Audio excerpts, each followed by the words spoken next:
On June 3rd, 1982, at 2:05 p.m., a girl named Nia was thought of for the very first time. She had no body, no brain, and no name. She was nothing more than a faint red line on a pregnancy test, a symbol of a potential person. On January 22nd, 1983, after it was determined that she was a girl, her parents decided what to name her, and Nia was officially thought of for the first time with the name Nia. About 3 months later, Nia was seen for the very first time without a screen. Awoken to the stark light of the hospital delivery room, Nia had no idea where she was or who she was. She was, for this one brief, fleeting moment, a completely blank slate, nobody and somebody at the same time, free to be whoever she could. On June 1st, 1988, Nia was thought of as a friend for the first time, after her mother's friend's daughter Sarah asked Nia if she liked the TV show Danger Mouse. Nia said yes, even though she didn't know what Sarah was talking about. Being 5 years old, Nia thought it was better to say yes and not seem different. Sarah liked Nia because of this, and they hung out every week and watched the show together.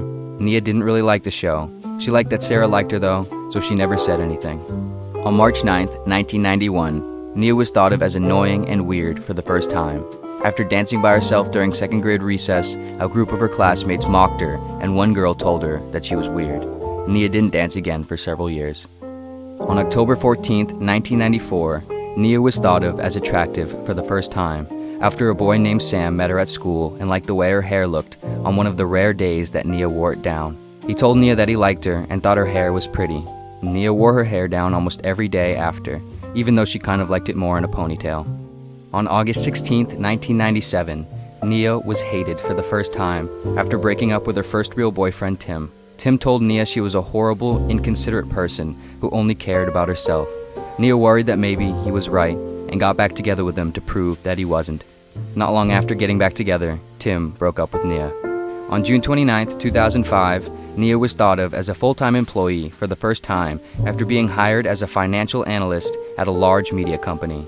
It seemed to make her dad really happy when she first considered business and finance as a major in college, so she stuck with it, hoping it would continue to impress him and other people she knew and might know in the future.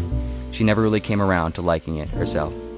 On April 10th, 2012, Nia was thought of for the first time as a wife after marrying her 7th boyfriend, James. She wasn't sure if she was ready when James proposed, but didn't want to hurt him and deeply feared the possibility of being thought of as old and alone, especially after her mother repeatedly hinted at the idea.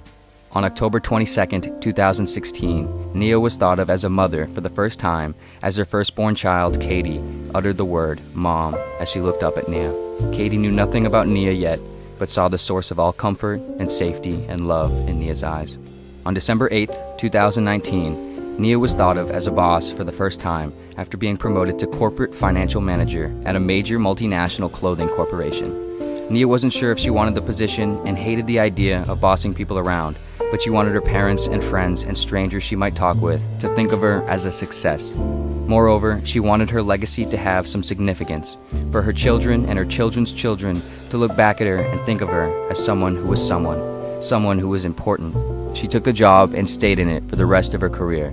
During her time, she helped make some of the largest acquisitions and mergers in the company's history, helping it reach a new height in the industry and popular culture.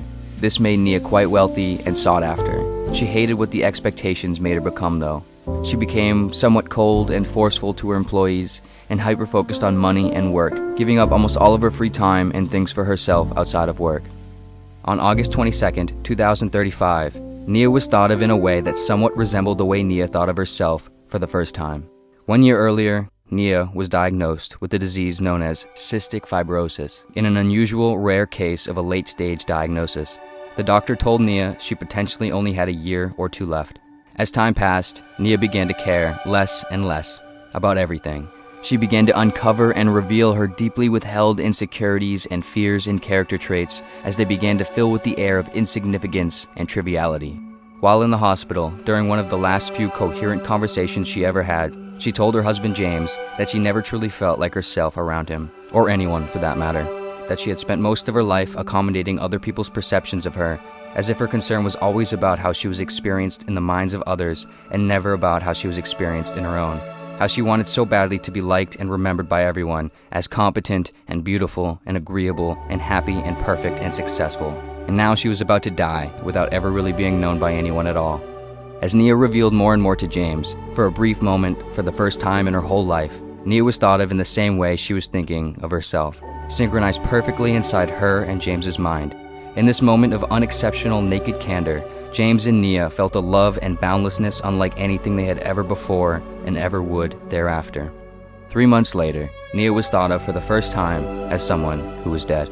Everyone she knew attended her funeral. Some of her closest friends and family members said incredible things about her at the service.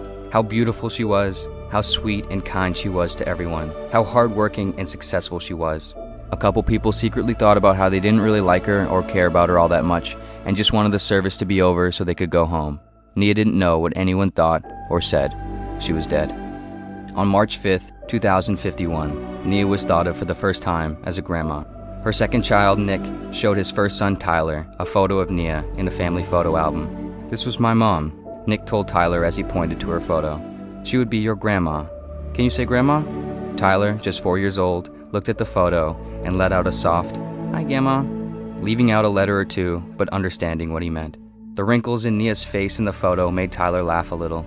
Then, Nick flipped the page to a different photo of someone else. On December 30th, 2107, Nia was thought of for the last time by someone who ever personally knew her. As Katie, Nia's last surviving child, died, the last clear, real memory of Nia dissolved with Katie's mind. On January 2nd, 2372, at 3:52 p.m., Nia was thought of for the last time ever. Her only remaining photos and information held in a data server at an ancestry company for people to learn about their family heritage. A young man named Sonis, employed by the company, was instructed that day to clear out all data servers containing unused full profiles more than 200 years old. Before deleting them, Sonis looked through some of the profiles. As he looked at the photos, he wondered who the people were. He wondered what life must have been like for them. He stopped on one particular photo. It was Nia. He thought she looked really friendly and happy. She had a smile that seemed completely genuine, as if she spent her whole life practicing it. Then he toggled to the next profile. Within the hour, Sonis had cleared the server. With one delete key, all traces of Nia were gone forever. Later that night, while trying to fall asleep, Sonis wondered, without thinking about anyone specific, if any of the people that he deleted would have lived differently if they thought about the fact that one day they wouldn't be thought about at all.